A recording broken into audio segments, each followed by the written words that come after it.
Okay, so me again. Um, Look what I got.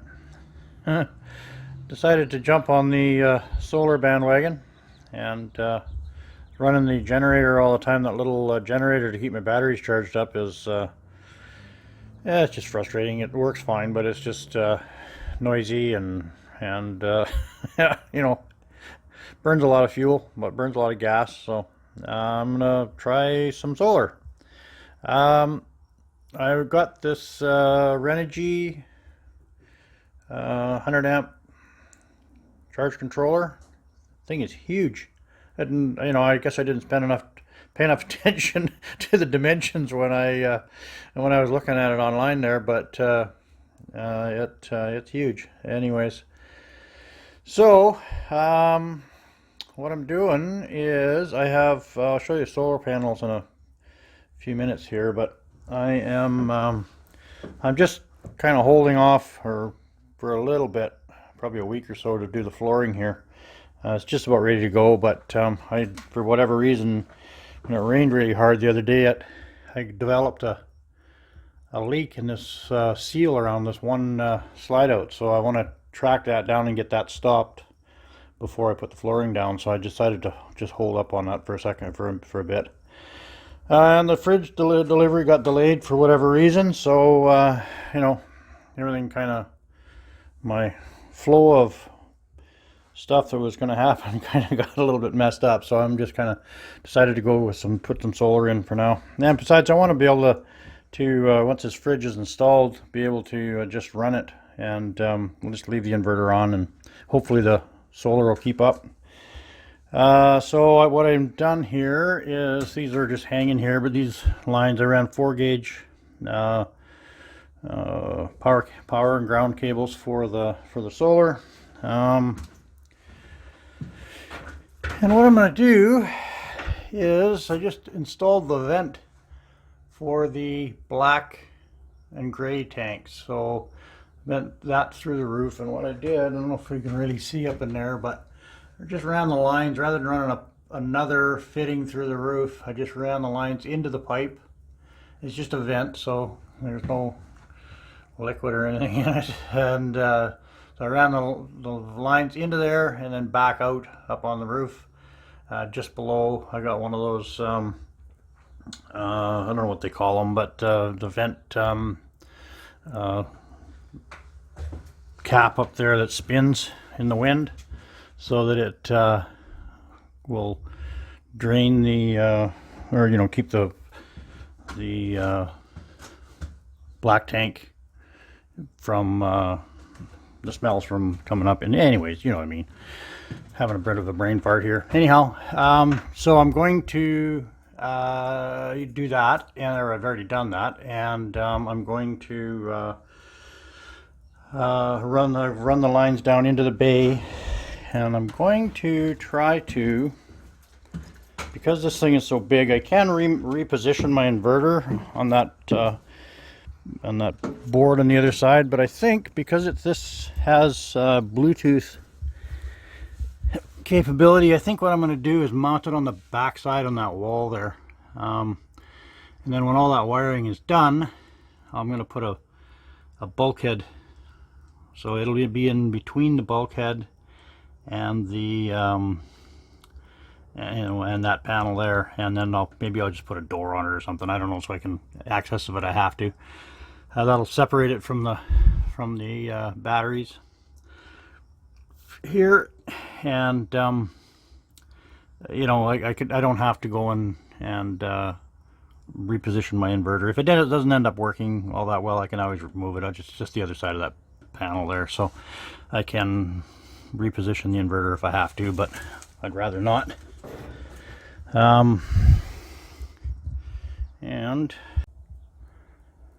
And just to avoid a bunch of "you should have done this" comments, I know that Victron is the Cadillac of solar and inverters and all that, but where I live, they're just too expensive.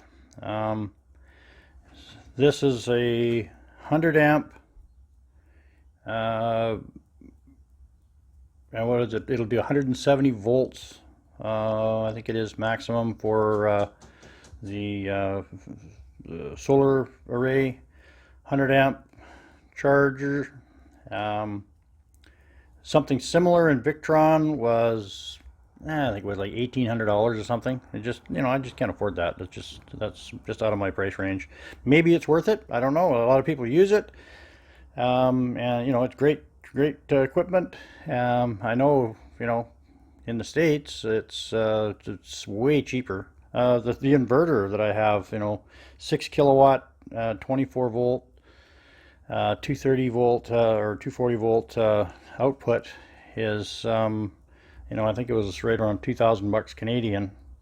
To get the same thing in Victron was, it was almost 4,000 bucks. And I did the one I have, the Ames one, works awesome. So maybe there's options on it that that make it worth that much. I don't know.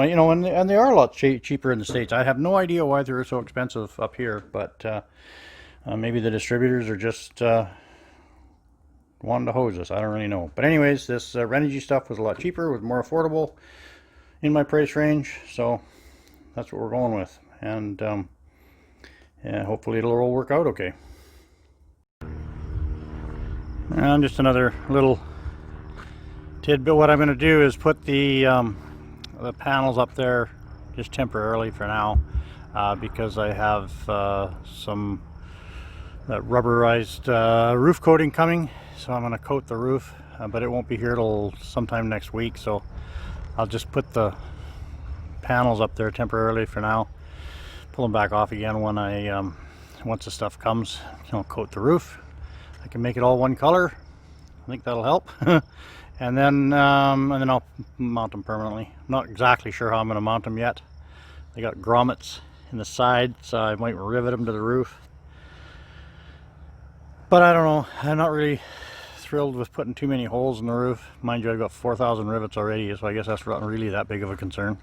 But anyway, I was kind of thinking about riveting them, but I don't know. I'm still thinking about that. So anyways, continue on. And those are the solar panels. I got, these are Renogy 175 watt solar panels. Got 4 of them for 700 watts. And they're the thin, flexible ones, which I'm going to mount directly to the curved bus roof, which is why I got the flexible ones. Just a pet peeve of mine, but they probably don't work as well as a flat panel. But I'm not a big fan of big solar racks up on the top, on the roof of buses and whatnot. So, or whatever, on a flat, a typical motorhome like that or whatever, it doesn't matter. It's just a flat roof, so you don't see them anyway. But on these, on something with a curved roof like the bus, it's all visible. So I'd rather, just have it conform to the roof of the bus and not have to build a big rack, big flat rack. Like I say, it probably doesn't work as well, but everything's a compromise. So I got I guess you can't see it from here, but I got the vent up there, and no, you can't see it from here. Anyway, enough of my rambling, and I'm kind of slowly accumulating parts. Kind of a pain with the border still closed, but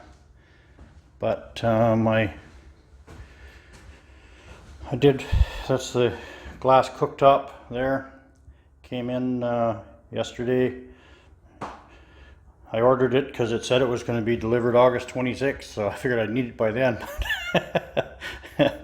Amazon delivered it over a month early, so 2 months early, I guess.